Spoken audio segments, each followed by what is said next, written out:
Oi. Esse é o primeiro vídeo do canal, onde a gente vai falar um pouquinho sobre a história de Riacho.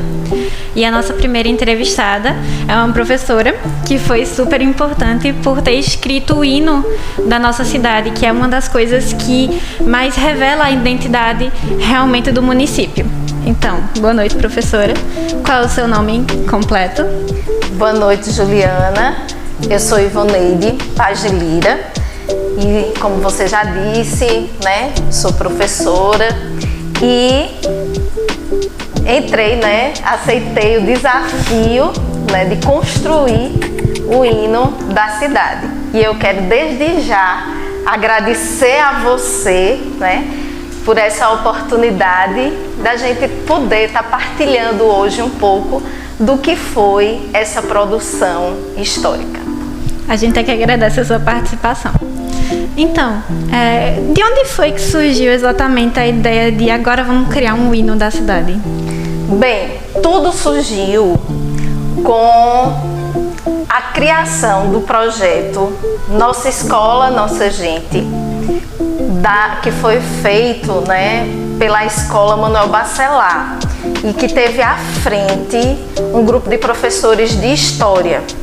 Então, esses professores resolveram fazer, juntamente com os alunos, um levantamento da história do município, porque até então o que nós tínhamos era apenas um registro oral da história, que ia passando de geração em geração e era o ouvir dizer, mas assim, ninguém até então tinha parado para poder escrever isso, Então, a escola teve essa iniciativa de realizar esse projeto, E aí, juntamente com todos os alunos da época, foi proposto uma grande pesquisa, entendeu?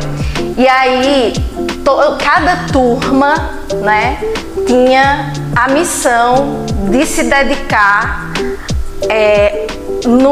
na busca de alguns dados, certo? Então, algumas resolveram fazer a parte histórica do levantamento histórico, e aí eles foram fazer entrevista com pessoas, Outros foram fazer a parte da geografia, estudar um pouco a geografia do lugar, a questão da planície, entende? Da hidrografia. Outra parte das artes, da cultura, E depois tudo isso foi reunido, em um grande momento e foi feita uma mostra de conhecimento, certo? E a partir daí, no dia dessa mostra, foi lançado um concurso para se escrever o hino da cidade, entendeu? E muita gente se inscreveu. Eu até então não tinha nem pensado em me inscrever, porque assim, na época, eu não era professora do Manuel Bacelar, hoje eu sou, Mas na época eu não era. Mas eu tinha sido aluna da escola, E eu participei desse momento também de pesquisa, acompanhando minhas irmãs que eram alunas, entende? Então, tipo que eu orientei algumas pesquisas delas. E eu participei da culminância, entende? Participei de todo o processo, vamos dizer assim. E não tinha pensado, de jeito nenhum em me candidatar, em construir a letra, Só que depois me veio a proposta, através da minha prima, Hilda, que fez a parceria comigo.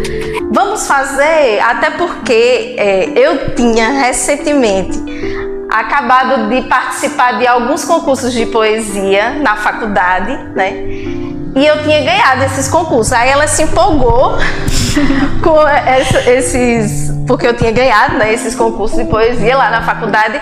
Ela disse, vamos enfrentar esse hino aí. Eu disse, não, mas tem muita gente boa, não, eu não tô nem pensando nisso. Ela, não, vamos. Aí ela me incentivou. Aí eu comecei a escrever, sabe? E aí a gente colocou lá e teve primeiro uma parte classificatória e depois teve a eliminatória. E quando teve a classificatória, a gente passou nessa parte classificatória, ficamos, eu acho que entre as 5 e depois conseguimos vencer essa maratona. Foi a partir daí, né? Foi esse processo de construção desse hino. Foi uma animação, imagino. Professora, entregando um pouquinho a sua idade, em que ano é que foi realizado esse concurso, essa tentativa de reunir a história de Riacho? Olha, eu não sei te dizer exatamente, mas foi entre 1995 e 1996. Foi nesse período. Foi só na cidade de Riacho ou vocês tentaram partir para todos os distritos? Veja, foi feita uma pesquisa em todo o município de Riacho, entende? Porque assim, o início, né, da história propriamente, né, requeria isso, porque teve aquela parte do resgate histórico do cangaço e que precisávamos muito nos reportar, Trapiá, né, que lá foi mais forte isso. E até porque, assim, Trapiá foi primeiramente distrito do que nós, entende? Aqui da sede. Então, lá foi feita muita entrevista com as pessoas mais velhas do lugar. Eu me recordo muito bem de um professor que tinha lá, e eu gostaria, assim, de fazer o registro, que era uma pessoa muito culta no lugar, que era o professor Albertino. A gente conversou muito com ele, fez muita entrevista. Inclusive nós, para podermos compor o hino, foi também uma pesquisa muito grande, entende? Porque a gente precisava falar um pouco de tudo, entende? Então a gente recorreu a muita gente. Nós também conversamos com muita gente, sabe? E eu lembro muito bem dele. Eu acho que ele precisa ser registrado na história. Ele tem um histórico muito interessante lá na Vila de Trapiá. Foi um professor muito culto. As pessoas, com certeza, da minha faixa etária e mais velha do que eu, chegaram a conhecê-lo. E era uma pessoa muito culta. Eu acredito que ele deve ter deixado também registros. Entende? Gostava muito de ler, ele vivia constantemente com o jornal e com o livro na mão, sabe? Foi uma fonte riquíssima pra gente. Eu queria registrar a importância. Foi lá em Trapiá. E então Trapiá, assim, foi uma fonte muito rica de pesquisa pra gente. E fica bem presente todo o histórico no hino. Ao decorrer do hino, vocês meio que vão contando de forma resumida essa história. Eu achei bem presente. E como surgiu, a ideia surgiu da conversa com outras pessoas, mas como foi que vocês tiveram essa ideia de vamos conversar com as outras pessoas, ao invés de só fazer um hino, assim? Porque, assim, quando a gente pensa em, vamos construir um hino, né? Um hino, ele nos reporta a história do lugar, né? E como ele nos reporta a história do lugar, então a gente precisa conhecer bem a história do lugar, né? Até porque isso precisa estar registrado lá. Sim. Né? Então a gente, como eu lhe disse, nós não tínhamos fontes escritas para pesquisa, entende? Então não tínhamos, por exemplo, livros contando a história de Riacho. Tínhamos o quê? Eu acho que algumas laudas escritas por uma ou outra pessoa. Mas assim, registro da história que veio justamente depois, né?